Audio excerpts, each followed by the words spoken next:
সম্মানিত উপস্থিতি, আসসালামু আলাইকুম ওয়া রাহমাতুল্লাহি ওয়া বারাকাতুহু।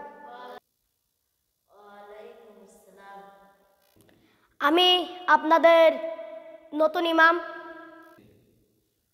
আজকে প্রথম জুমা। আমি আপনাদের সামনে সুদের বিষয় নিয়ে কথা বলবো। সুদ আল্লাহ তাআলা হারাম করেছেন। আল্লাহ তাআলা বলেছেন, আহাল্লাল্লাহু বাইয়া আমার ওয়াহাররামার রিবা।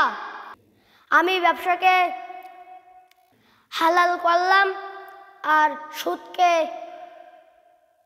হারাম করলাম।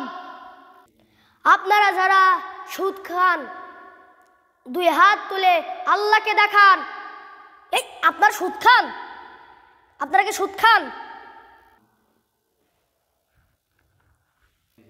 যারা সুদ খান তাদের নামাজ কালাম পড়ে কোনো লাভ হবে না। আপনারা এই মসজিদে আমার রাখেন বা না রাখেন, আমি হক কথা বলবই।